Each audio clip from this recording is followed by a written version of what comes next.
इंदिरा गांधी का जीवन परिचय। भारत की पहली महिला प्रधानमंत्री इंदिरा गांधी भारतीय राजनीति का एक ऐसा नाम है जिसने न केवल देश में बल्कि पूरे विश्व में अपनी पहचान बनाई। इंदिरा गांधी का जीवन संघर्ष, दृढ़ता और नेतृत्व का प्रतीक है।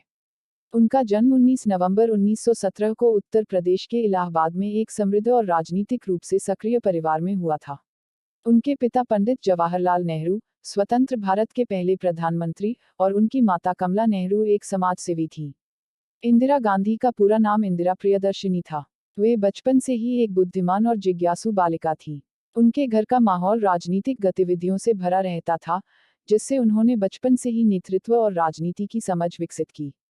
उनकी प्रारंभिक शिक्षा इलाहाबाद के मॉडर्न स्कूल और बाद में शांति निकेतन के विश्व भारती विश्वविद्यालय में हुई। बाद में वे इंग्लैंड गईं, जहां उन्होंने ऑक्सफोर्ड विश्वविद्यालय से शिक्षा प्राप्त की। इंदिरा गांधी का विवाह 1942 में फिरोज गांधी से हुआ। उनके दो पुत्र हुए, राजीव गांधी और संजय गांधी। उनका वैवाहिक जीवन चुनौतियों से भरा था, लेकिन उन्होंने अपने पारिवारिक और राजनीतिक जिम्मेदारियों को संतुलित किया।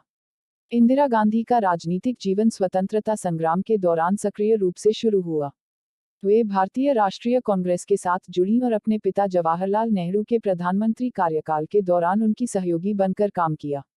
वे 1959 में कांग्रेस की अध्यक्ष बनी, जो उनके राजनीतिक कौशल का प्रमाण था। 1964 में जवाहरलाल नेहरू के निधन के बाद इंदिरा गांधी ने लाल बहादुर शास्त्री के मंत्रिमंडल में सूचना और प्रसारण मंत्री का पद संभाला। शास्त्री जी की मृत्यु के बाद 1966 में इंदिरा गांधी भारत की प्रधानमंत्री बनी। इंदिरा गांधी ने 3 बार भारत के प्रधानमंत्री पद का कार्यभार संभाला, 1966, 1977 और 1980, 1984। उनके कार्यकाल को उनकी मजबूत नेतृत्व क्षमता और कठोर निर्णयों के लिए जाना जाता है। इंदिरा गांधी के कार्यकाल के दौरान भारत में हरित क्रांति हुई, जिसने देश को खाद्यान्न उत्पादन में आत्मनिर्भर बनाया। यह एक महत्वपूर्ण उपलब्धि थी, जिसने भारत को खाद्य संकट से उबारा। 1969 में इंदिरा गांधी ने देश के 14 प्रमुख बैंकों का राष्ट्रीयकरण किया। इस कदम ने भारतीय अर्थव्यवस्था को मजबूत किया और गरीब वर्ग को आर्थिक रूप से सशक्त बनाया। 1971 में इंदिरा गांधी के नेतृत्व में भारत ने पाकिस्तान के खिलाफ युद्ध लड़ा, जिसके परिणामस्वरूप बांग्लादेश का गठन हुआ। यह उनकी विदेश नीति और सैन्य रणनीति की सफलता का परिचायक था।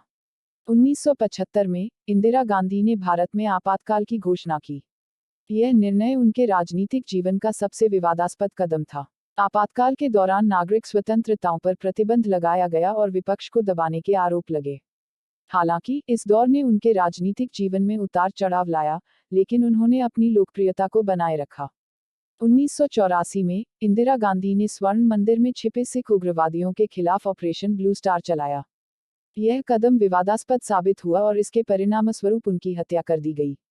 इंदिरा गांधी का व्यक्तित्व दृढ़, आत्मविश्वासी और करिश्माई था। वे नारी सशक्तिकरण की प्रतीक थीं और उन्होंने भारतीय राजनीति में महिलाओं की भूमिका को महत्वपूर्ण बनाया। उनकी विचारधारा समाजवाद और धर्मनिरपेक्षता पर आधारित थी। इंदिरा गांधी ने अपने जीवन में कई उतार चढ़ाव देखे, लेकिन वे कभी भी अपने सिद्धांतों से समझौता नहीं करती थीं। उनके दृढ़ निर्णय और साहसिक कदमों ने भारत को एक सशक्त और आत्मनिर्भर राष्ट्र बनाने में मदद की। 31 अक्टूबर 1984 को इंदिरा गांधी की उनके ही अंगरक्षकों ने हत्या कर दी। उनकी हत्या के पीछे ऑपरेशन ब्लू स्टार की पृष्ठभूमि थी। उनका निधन भारतीय राजनीति और समाज के लिए एक अपूरणीय क्षति थी। इंदिरा गांधी का जीवन संघर्ष, नेतृत्व और सेवा का प्रतीक है। उन्होंने अपने निर्णयों और कार्यों से यह सिद्ध कर दिया कि एक महिला भी सबसे ऊंचे पद पर बैठकर देश का नेतृत्व कर सकती है। उनका जीवन आज भी प्रेरणा का स्रोत है और उनका योगदान भारतीय इतिहास में सदैव स्मरणीय रहेगा।